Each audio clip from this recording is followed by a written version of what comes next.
La Fundación Agroecolandes presenta su programa Yachta Ecológica. Yachta Ecológica.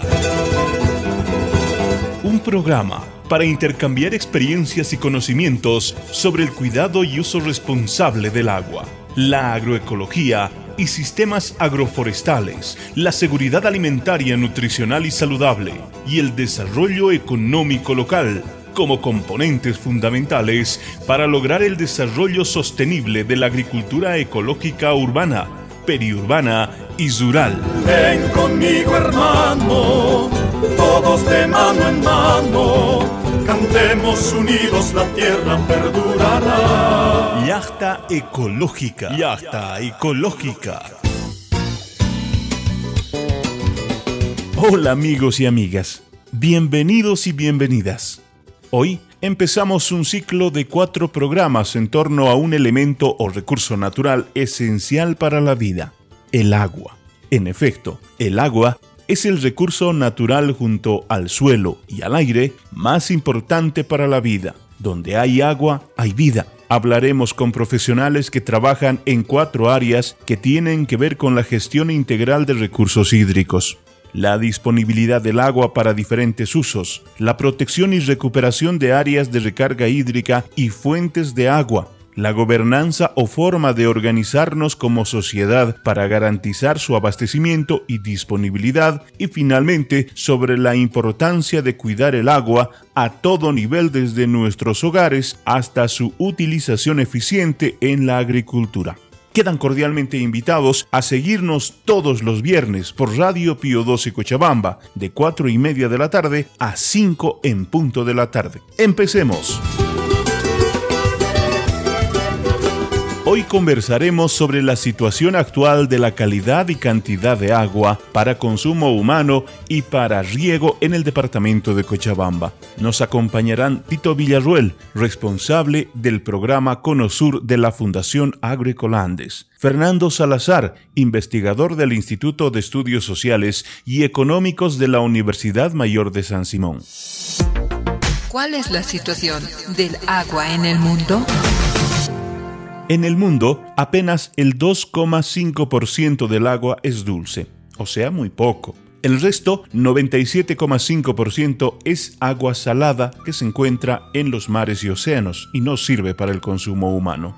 Ahora, de ese 2,5% que es agua apta para el consumo, apenas el 30%, o sea, una tercera parte, está disponible en ríos, lagos, acuíferos subterráneos y vertientes. El resto, es decir, el 70%, está congelado en los glaciares y nevados. Como vemos, si bien se dice que 2/3 partes del planeta Tierra es agua, no está disponible. Se reporta que entre 6 y 8 millones de personas mueren anualmente en el mundo debido a enfermedades y desastres naturales relacionados con el agua. El 85% de la población mundial vive en la mitad más seca del planeta Tierra, es decir, donde las familias enfrentan periodos de déficit de agua, lo que refleja que el agua, al margen de ser escasa, no está distribuida equitativamente. Otro problema que reduce su disponibilidad es la contaminación con tóxicos provenientes de la actividad minera, del uso de insumos químicos y agroquímicos y el desecho de residuos y basuras, que sin cuidado alguno son echados a los ríos y lagunas y otras fuentes de agua. Más de 1.100 millones de personas en el mundo carecen de acceso directo a fuentes de agua potable. La falta de agua potable causa la muerte de 4.500 niños por día, en su mayoría pertenecientes a los países en desarrollo como Bolivia. Ahora conversemos con Tito Villarruel, responsable del programa Conosur de la Fundación Agroecolandes. Tito, acabamos de escuchar datos importantes sobre la situación de disponibilidad del agua en el mundo. ¿Cómo nos va en Bolivia y en nuestro departamento? Bueno, nuestro país, aunque no crean, es uno de los países con mayor cantidad de agua dulce disponible en el mundo. Pero, sin embargo, su distribución es bastante inequitativa, es bastante desigual. Si bien en las zonas tropicales, por ejemplo, como el Chapare, el Beni, todas las llanuras, ahí el agua es abundante, inclusive provoca problemas como inundaciones y otro tipo de desastres, ¿no? En cambio, hacia el Chaco, hacia los valles, hacia las alturas, el agua es un problema ya en cuanto a déficit. La sequía en estos ecosistemas es un problema que todos los años afecta tanto la producción como el consumo, ¿no? Es decir, producción me refiero al riego. Inclusive hay planes para poder, digamos, llevar el agua excedente de los llanos hacia las alturas, ¿no? Que sería una especie de equilibrar, pero eso requiere bastante estudio científico y bastante inversión, y ojalá algún gobierno se preocupe por hacer eso, ¿no? A este déficit, digamos, y a esta inequitativa distribución del agua se suma un efecto bastante fuerte como es el cambio climático, ¿no? Por ejemplo, la ONU ha declarado a Bolivia como uno de los países más vulnerables a las consecuencias del calentamiento global, ¿no? Entonces, es que realmente estamos en un momento muy, muy crítico respecto al agua, y si no hacemos nada, esto va a ser mucho peor. Imagínate, alguna información dice que en los últimos 20 años en Bolivia no se ha hecho mucho por mejorar la disponibilidad de agua. Casi tenemos la misma disposición, la misma infraestructura con ciertos avances, pero paradójicamente la población en este tiempo casi se ha duplicado. Entonces, menos agua y mayor demanda. Entonces, la situación, en vez de ir a mejorar, está empeorando.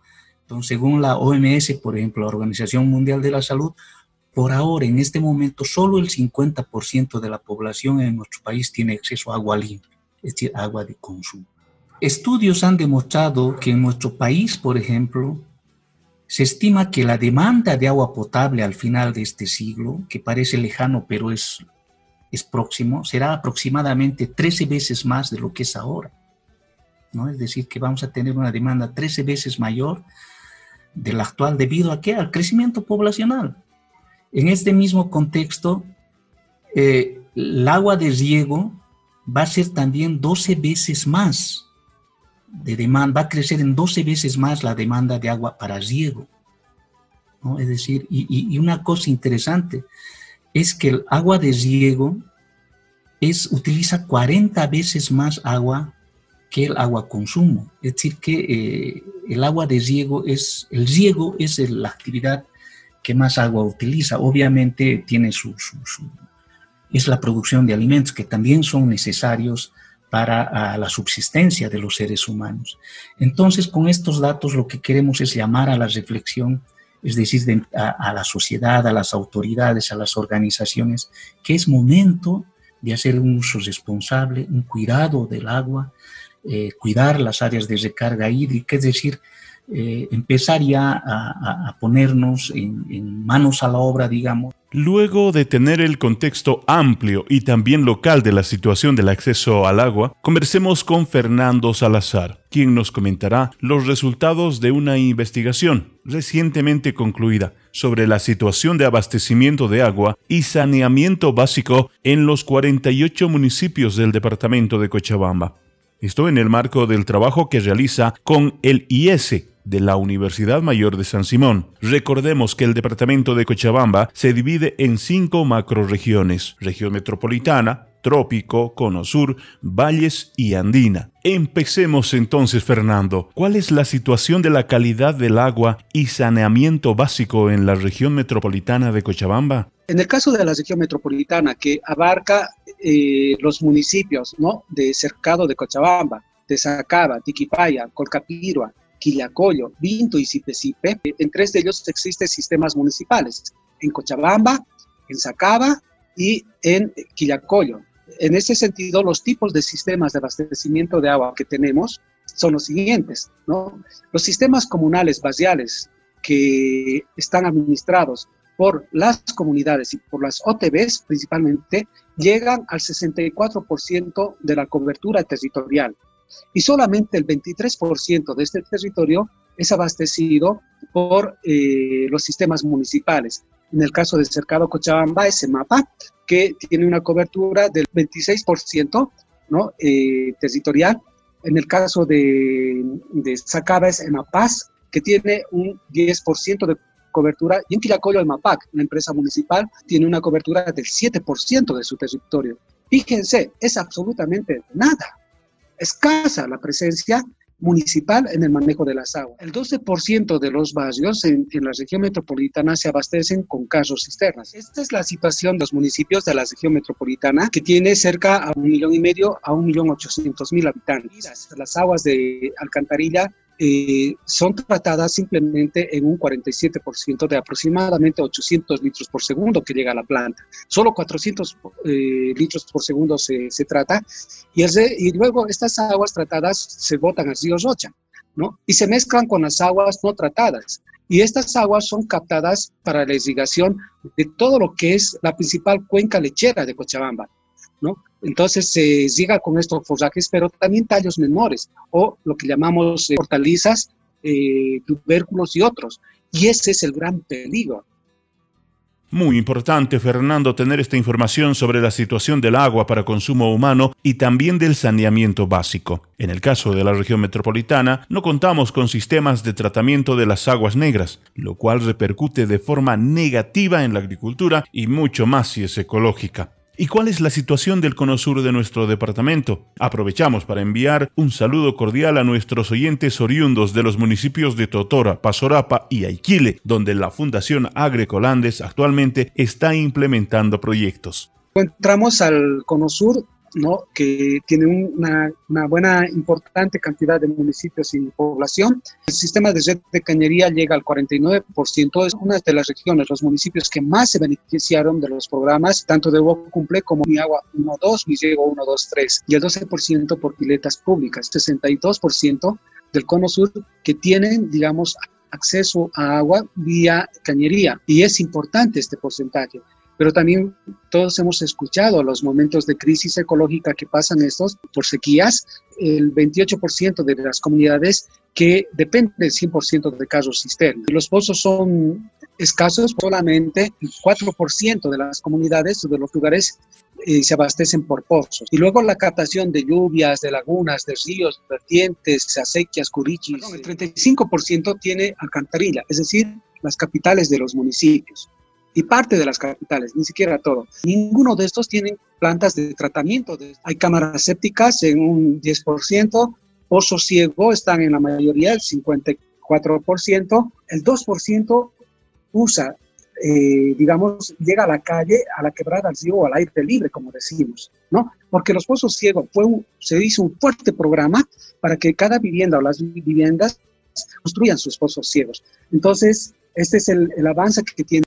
Y respecto a la situación de la región del trópico que comprende los municipios de Villa Tunari, Chimoré, Ibirgarzama, Chinaota, Villa Tunari, Entre Ríos, ¿qué nos puede señalar al respecto? 32% del trópico, ¿no? Básicamente cuenta con sistemas de red por cañería. También son sistemas comunales, no son sistemas municipales. Piletas públicas tienen casi el 11%, por carro aguatero se abastece menos del 1%, y la gran cantidad, digamos, está concentrado en lo que son también los pozos con bomba, sin bomba, con noria, sin noria, donde están el 24%. Y los sistemas de acceso directo de recolección de agua por lluvia, río, vertientes, acequias, lagunas y curichis, están en el rango más o menos del 33%. En el tema de lo que viene a ser alcantarillas en esta región, la situación, digamos, es también muy preocupante, ¿no? Porque en general no se llega ni siquiera al 25%. Todo es cámara séptica, por sosiego, a la calle, en las quebradas, ríos o cerca al lago, cerca de las fuentes de agua. Este es el gigantesco déficit que se tiene en lo que es el tema de saneamiento básico, agua para consumo humano y obviamente el tema de alcantarilla. No se puede separar ambas cosas. Ojo, no podemos hablar nunca de agua potable y de agua para consumo humano en este caso, porque no existe en el trópico agua potable, simplemente cloro. Te ponen cloro, ¿no? Dosificado a veces sin dosificar, dosificado en la parte de las capitales del municipio, en el pueblo de cada uno de estos, pero en las comunidades ni siquiera esto, directamente captación y distribución. Y sálvese quien pueda, porque cada uno ya aprendió a manejar su agua, haciendo hervir si van a tomar, o pues contrayendo todo lo que implican los riesgos del consumo. Continuemos recorriendo las macrorregiones de Cochabamba. Ahora conozcamos la situación de la región andina de nuestro departamento, a saber, compuesta por los municipios de Arque, Bolívar, Independencia, Morochata, Tapacarí, Tacopaya, Sicaya y Cocapata. El 35% tienen también red, por pileta pública el 25%. O sea, es un buen porcentaje. Por cada aguatero es menos del 1% que se abastecen solamente en momentos de extrema crisis y sequía, ¿no? Por pozos están el 6%, son zonas de montaña, no nos olvidemos esto, el 3%. Es decir, es el segundo sistema de recolección directa que se tiene, ¿no?, de estas fuentes de agua. Respecto a la alcantarilla, encontramos que solo el 15% tiene red de alcantarilla. Partes pequeñas de las capitales de los municipios. El 15% es cámara séptica, pozo ciego el 67%, ¿no? Y a la calle, las quebradas y lagos que llegan a un 3% aproximadamente. Ahora finalizaremos con la región de valles, o los municipios que comprenden el Valle Alto. ¿Cuál es la situación del agua para consumo humano y saneamiento básico? En la parte de los valles, el 58% tienen cañería por red, un porcentaje muy elevado, ¿no? El más elevado de todas las regiones del departamento de Cochabamba, pileta pública, el 19%. Y el resto, solamente un 5% se abastece por casos aguateros, ¿no? Luego por pozos, con bomba, sin bomba, etcétera, están en el orden de un 8%, y sistemas de recolección directa de ríos, vertientes, tajamar, etcétera, están en un 10%. Es una de las regiones donde los municipios también han logrado un fuerte e importante avance en la captación de agua para consumo humano, más no en agua potable. El tratamiento es básico, es mínimo que se tienen en estas regiones, ¿no? Respecto a lo que implica el alcantarillado, ¿no? Solo el 38% tiene acceso a red, las capitales del municipio, 52% tienen pozos ciegos, el 10% cámara séptica, y simplemente, aquí mucho más bajo, no, un 1% tiene uso al aire libre, en la calle, río, quebradas, lagunas, etc. Hace 4.500 millones de años, la Tierra ya tenía en su interior vapor de agua. Era una enorme bola en constante fusión, con volcanes activos. En la masa líquida de la superficie, reacciones químicas generaron moléculas orgánicas, del que surgió el primer ser vivo, una bacteria. Así nace la vida en nuestro planeta Tierra. El ciclo hidrológico comienza con la evaporación del agua desde la superficie de los océanos. A medida que se eleva, el aire humedecido se enfría y el vapor se transforma en agua. El agua, mediante la lluvia, retorna a la tierra, escurriéndose por ríos hasta llegar al mar. Pero otra parte se filtra a través del suelo, formando las aguas subterráneas. Este proceso es la percolación. Agua dulce y la lluvia no están uniformemente distribuidas en el planeta. Muchas zonas de la Tierra están sujetas a serias y recurrentes sequías. Los lugares áridos del planeta solo poseen aguas saladas en los subsuelos. El agua tiene parámetros concretos sobre el grado de pureza que debe tener para ser potable. Es muy importante considerar la percepción que tienen las comunidades acerca de la calidad del agua para beber. La población mundial crece y la industrialización continúa, causando escasez del agua potable.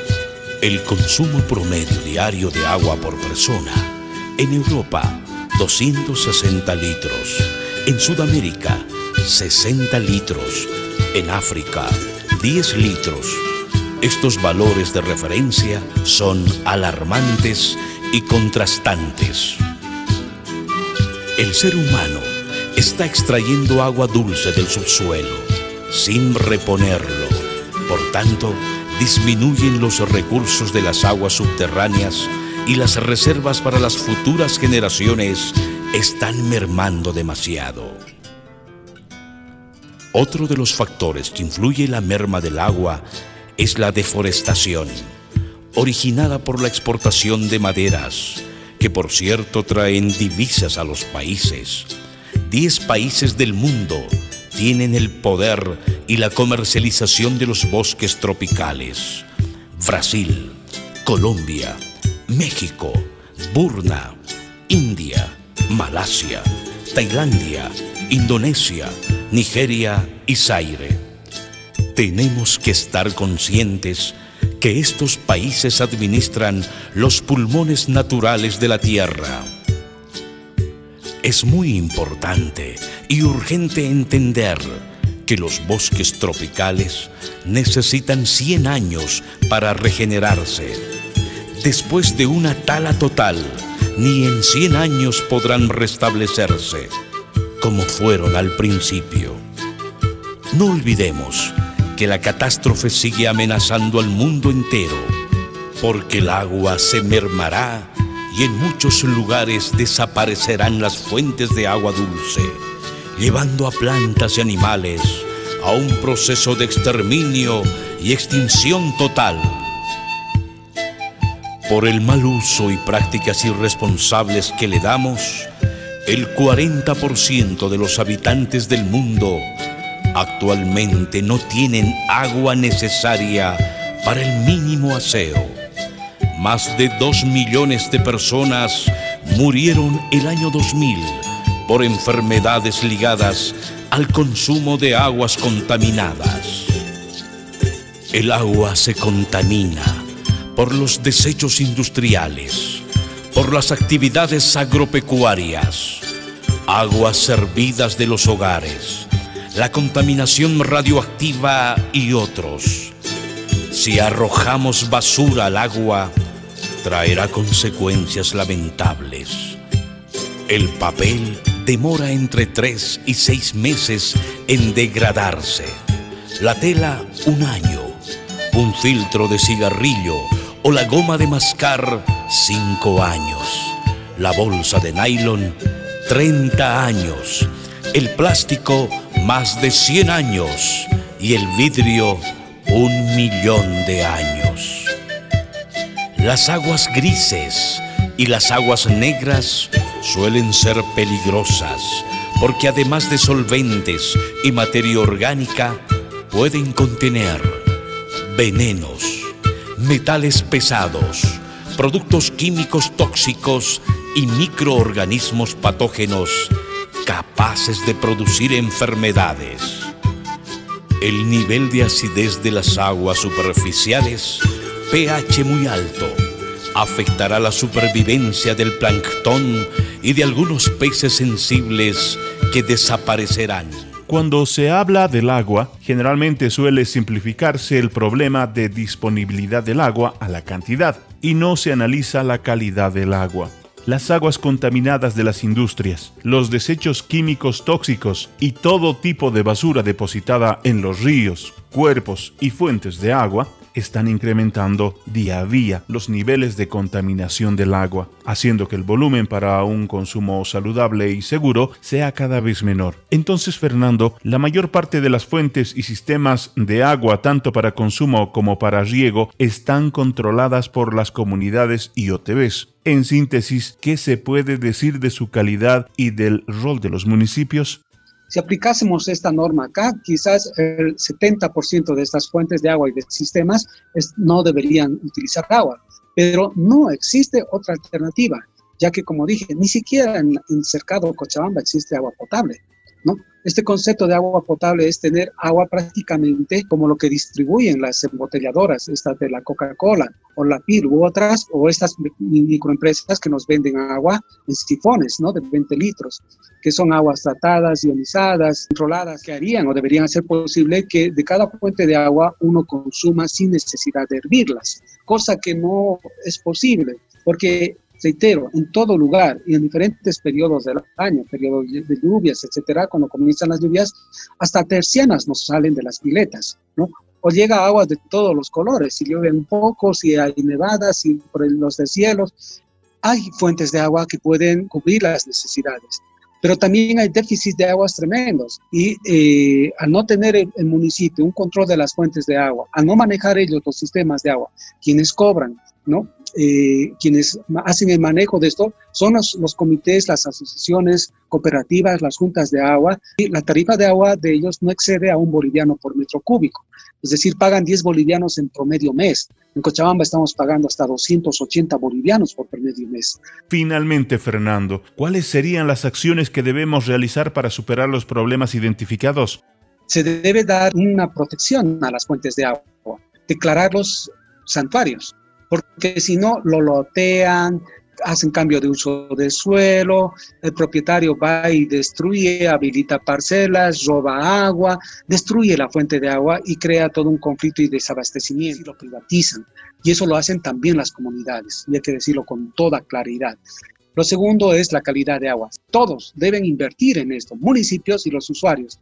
Pagar o sea, si pagan 2 bolivianos al mes, que paguen 5 bolivianos al mes, deben pagar, porque que no digan tampoco que no tienen ningún ingreso, por muy campo que sea, ¿no? Ellos, si quieren mantener una calidad de vida digna, tienen que invertir también, tanto de su municipio como también ellos contribuir a que el municipio sea sostenible, y no lo están haciendo. Es fácil agarrar como si fuera un bosque, ¿no? Y pensar que el agua es un recurso renovable, infinito, utilizarlo, no hacer mejoras, no hacer protección, digamos, de todo lo que implica el vaso o lo que implica la subcuenca, mini cuenca que abastece o garantiza esa fuente de agua que siga proveyendo agua, y la van deteriorando. La potabilización es clave central. Nos va a llevar quizás unas cuantas generaciones, 50, 100 años. Es tal la lógica local que todo es pedir al Estado y no pensar, como ven agua, a nadie le interesa si es buena o mala. Ni siquiera a las ciudades logramos que estas empresas municipales que nos cobran tanto por el agua, 280 bolivianos, 300 bolivianos pagar por el agua, ¿no? Logramos que nos den agua potable. Pero es sí una tarea estatal que hay que hacerlo, porque aquí estamos jugando vidas humanas, calidad humana y salud. Cuanto más te enfermas, más vamos a gastar como Estado en temas de salud. Luego está obviamente lo del mercado de aguas. Por muy comunal o por muy basial, por muy bien que esté manejado, o por muchas deficiencias que se tenga, estas necesitan apoyo técnico del Estado, de entidades especializadas que vayan mejorando, que vayan asesorando a un mejor manejo del agua. Darle capacitación tanto de plomería, pero sobre todo de manejo de agua, ¿no? Y a partir de allá ir generando toda una cultura de manejo de agua dentro de las viviendas. Finalmente, hablar de las tarifas de agua. No podemos ver al agua, ¿no?, para consumo humano, ni siquiera al agua para riego, como un simple mercado de agua. No es cuestión de que cobren y que las organizaciones no den un informe económico mensual de cuánto se recaudó, en qué se está invirtiendo, si hay déficit o no. Presionar a la población para que estos sepan y asuman su responsabilidad. Una familia necesita mínimamente 15 metros cúbicos, 150.000 litros mes para poder tener una vida saludable, cosa que casi nadie tiene. Y eso debe tener un costo básico de operación, 15 bolivianos, y no llegar a lo que quiere el modelo de aguas de Tunari, que fue replicado por CEMAPA, que no pudo hacerlo EMAPAS ni EMAPAC en Quillacollo y se acaba porque la gente se opuso a muerte.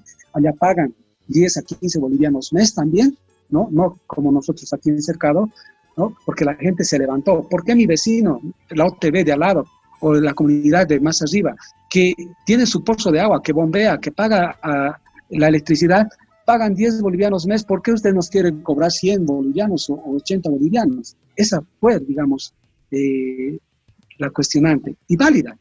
Y finalmente el tema de saneamiento o alcantarilla.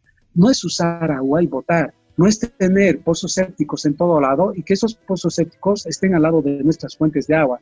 Quiéranse o no los pozos sépticos, quiéranse o no estos sistemas, pequeños sistemas de saneamiento de alcantarilla, de redes de alcantarilla, cada vez se están haciendo más próximas a las fuentes de agua de las que captan y consumen la mayoría de la población para consumo humano y también para riego.